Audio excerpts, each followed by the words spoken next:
आज हम लोग आवृतबीजी एंजियोस्पर्म पौधे के जो दो प्रकार होते हैं, एक बीजपत्री और द्विबीजपत्री, उनको पहचानेंगे कि किस तरीके से हम, यदि हमको ग्राउंड में दे दिया जाए कि आप यहाँ से एक बीजपत्री और द्विबीजपत्री पौधों को कलेक्ट कीजिए, तो किस तरीके से हम पहचान के उनको कलेक्ट कर पाएंगे। ये आपके 9th के प्रैक्टिकल में भी है और सिलेबस में भी है। तो ये पहचानना बहुत जरूरी है कि एक बीजपत्री और द्विबीजपत्री को कैसे पहचाने। ये कुछ पॉइंट्स हैं जिसके आधार पर आप एक बीजपत्री और द्विबीजपत्री पौधों को पहचान सकते हैं, पत्ती, जड़, पुष्प और बीज के आधार पर। तो इनको पहचानने के लिए हमारे पास कुछ पौधों के जड़, एक बीजपत्री पौधों और द्विबीजपत्री पौधों के जड़, पत्ती, फूल है, और इसके साथ साथ ये एक एल्बम भी है। तो एल्बम के माध्यम से भी आप समझ सकते हैं। ये एल्बम आप लोग अपने जब भी आपके पास समय रहेगा तो आप इसको जरूर देखोगे, तो इससे भी समझ में आएगा और साथ में जो हम लोग प्रैक्टिकल अभी करेंगे उससे भी समझ में आएगा। तो सबसे पहले देख लेते हैं कि एक बीजपत्री पौधों की पत्तियों की क्या विशेषता होती है। तो पहले मैं एल्बम दिखा देता हूं और एल्बम दिखाने के बाद फिर हम लोग प्रैक्टिकली चर्चा करेंगे, ठीक है। तो दो तरीके से बात करेंगे हम आपसे। पहले एल्बम दिखा देता हूं और एल्बम दिखाने के बाद फिर ये जो पुष्प पत्तियां रखी हैं इनको देख के करेंगे। तो समझते हैं पहले एल्बम से। चलिए देखें,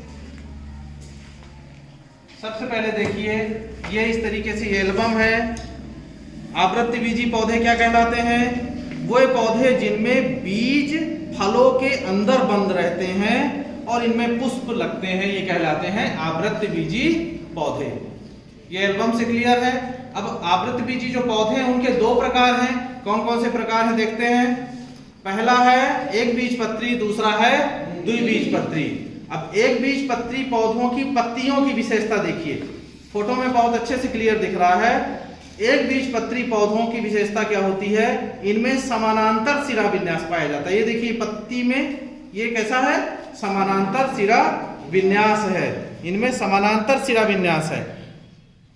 ये भुट्टे के पत्ते के बारे में सोच लीजिए, घास की पत्ती के बारे में सोच लीजिए, गेहूं की पत्ती के बारे में सोच लीजिए, इनमें समानांतर सिरा विन्यास पाया जाता है।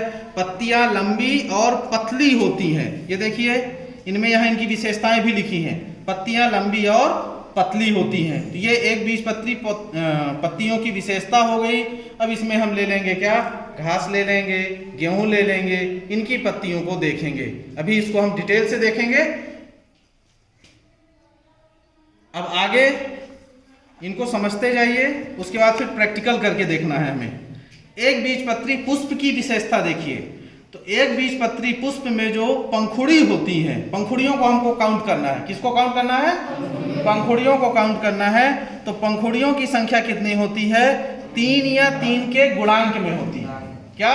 3 या 3 के गुणांक में होती है। आपकी टेबल में पुष्प रखा हुआ है, उसको आप देखिएगा कि 3 या 3 के गुणांक में है या नहीं है एक बीजपत्री में। तो ये इसकी विशेषता हो गई एक बीजपत्री पुष्प की। अब देखें एक बीजपत्री बीज की विशेषता। तो एक बीजपत्री जो बीज है उसमें एक बीजपत्र पाया जाता है। यदि हम चाहें कि इसको समान 2 बराबर भागों में बांट दें तो नहीं बांट पाएंगे। इस बात का ध्यान रखिएगा। यदि आप बीज लिए और बीज को मसल दीजिए, चाहे गीला हो या सूखा हो, और यदि वह 2 बराबर भागों में बट गया तो क्या है? वो द्विबीजपत्री होगा। लेकिन एक बीजपत्री 2 बराबर भागों में नहीं बटेगा। इस चीज का ध्यान रखिएगा। तो इसका उदाहरण आपके सामने है, मक्का है, गेहूं है और चावल है। तो ये एक बीजपत्री। अब एक बीजपत्री का लास्ट देखिए। एक बीजपत्री में ये है जड़। तो एक बीजपत्री की जो जड़ होती हैं वो कैसी होती हैं? रेशेदार होती हैं। घास उखाड़िए, आसानी से उखड़ जाएगा, ठीक है। गेहूं वो भी आसानी से। तो इनकी विशेषता क्या है? ये गहराई तक नहीं जाती है। कहाँ रहती है? ऊपर रहती है। तो इनको हम रेशेदार जड़ कहते हैं और एक बीजपत्री की विशेषता होती है रेशेदार जड़। ये एक बीजपत्री। अब इसके बाद देखते हैं हम द्विबीजपत्री। तो द्विबीजपत्री पत्तियों की विशेषता देखिए, बिल्कुल क्लियर है। आपकी टेबल में भी पत्तियां हैं, इनको भी हम देखेंगे। द्विबीजपत्री में किस प्रकार का विन्यास पाया जाता है जालिकावत। देखिए पत्तियों में जालिका बनी हुई है, पीछे से देखेंगे तो बिल्कुल क्लियर दिखेगा क्या है, जालिका बनी हुई है, और ये जालिकावत शिरा विन्यास कहलाता है। तो द्विबीजपत्री में कैसा पाया जाता है, जालिकावत, और एक बीजपत्री में कैसा था, समानांतर। अब देखिए द्विबीजपत्री पत्तियों पुष्प की विशेषता, तो ये पुष्प आपके पास भी इस तरीके से है, इनको काउंट करेंगे, इनमें कितने ये जो पंखुड़ियां हैं ये कितने हैं, इसको आप देख लीजिए। तो यहाँ फोटो में दिखेगा आपको कितने हैं, 5 दिख रहे हैं, इसमें भी कितने दिख रहे हैं, 5 दिख रहे हैं। तो इनकी विशेषता क्या होती है कि इनमें 5 संख्या होती है, कितनी, 5 होती है। ये पेंटामेरस होते हैं, पंचभागी होते हैं, कितने, पंचभागी होते हैं, या उसके गुणांक में होते हैं।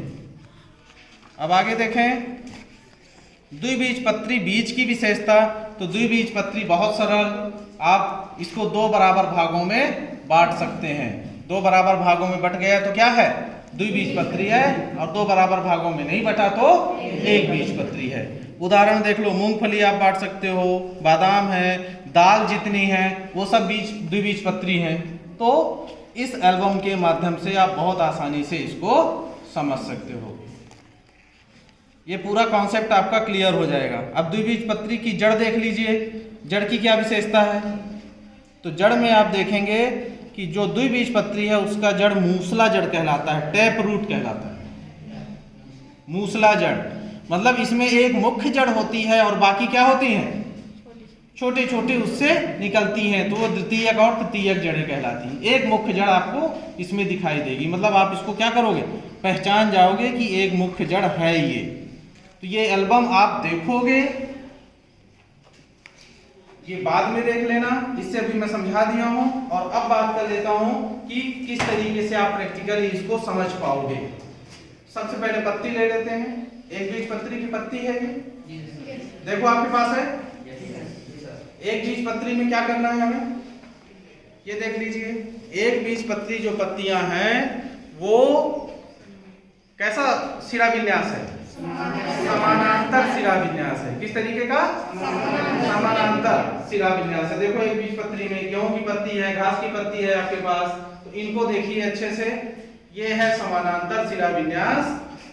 और दूसरा डाइकॉट की जो पत्ती है, द्विबीजपत्री की पत्ती है, उसमें क्या है, समानांतर, समानांतर है कि जालिका है, जालिका है, उसमें क्या है, जालिका।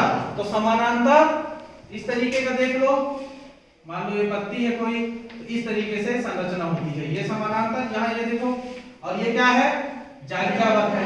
तो पत्तियों को देख के अच्छे से समझ में आएगा। पत्तियों को देखो, पीछे देखो, गुड़हल की पत्ती आपके पास है, उसको निकाल लो और देखो, तो ये है जालिकावत शिरा विन्यास। क्या है, जालिकावत शिरा विन्यास है। फिर जड़ देख लो, तो जड़ आपके पास है, बरियाली होगा, है। तो जड़ की विशेषता देखिए, जो एक बीजपत्री की जड़ है वो कैसी है, एक बीजपत्री की जो जड़ है वो रेशेदार जड़ है। ये देख लो, ये गेहूं रेशेदार जड़ है, नीचे की तरफ देखो ये रेशेदार जड़ है। और द्विबीजपत्री की जड़ कैसी है, ये देखो मूसला जड़ है। ये द्विबीजपत्री की जड़ जो है वो मूसला जड़ है। तो जड़ के आधार पर पहचान लिए। अब तीसरे नंबर पे क्या है, पुष्प के आधार पर। तो पुष्प देखिए, सबसे सरल पुष्प आपके पास गुड़हल है, गुड़हल को देखिए, गुड़हल के ये काउंट कीजिए, 5 है। तो ये क्या है, द्विबीजपत्री है। कितने रहेंगे, 5 रहेगा या 4 भी रहता है, तो 4 या 5 रहेगा, इसके गुणांक में रहेगा। तो इसको देख के बहुत आसानी से पहचान सकते हो, कोई दिक्कत नहीं होगी इसमें। और एक बीजपत्री में कितने होते हैं, 3 होंगे। जैसे लिली का पौधा अभी दिखाया इसमें एल्बम में, लिली का पौधा, तो क्या होगा, 3 या 3 के गुणांक में होगा। तो ये हो गया। अब क्या बचा, बीज। तो बीज लीजिए आप, और बीज लेके देखिए, बीज ये है मूंगफली, इसको ऐसे पकड़िए और क्या करिए, मसल दीजिए। मसलने पे क्या होगा, ये देखिए, दो भागों में बट गया, तो दो भागों में बट गया तो क्या है ये द्विबीजपत्री है। आप खुद करके देखोगे, चना लो तो चना भी दो भागों में, जो दो दाल हो जाए दो भागों में बट जाए वो क्या है द्विबीजपत्री है। और ये चावल देखो, गेहूं देखो, ये चावल है, देख लो चावल, चावल आपके पास है ना, इसको तोड़ो दो भागों में, टूट रहा है क्या? तो ये क्या है एक बीजपत्री है। गेहूं देख लो, गेहूं को तोड़ो, नहीं टूटेगा, बराबर टूट जाएगा लेकिन बराबर भागों में नहीं टूटेगा, तो ये क्या है एक बीजपत्री। मक्का देख लो, मक्का क्या है एक बीजपत्री है। तो इस तरीके से हम एक बीजपत्री और द्विबीजपत्री में किसके आधार पर, पत्ती के आधार पर, जड़ के आधार पर, पुष्प के आधार पर और बीज के आधार पर अंतर कर सकते हैं।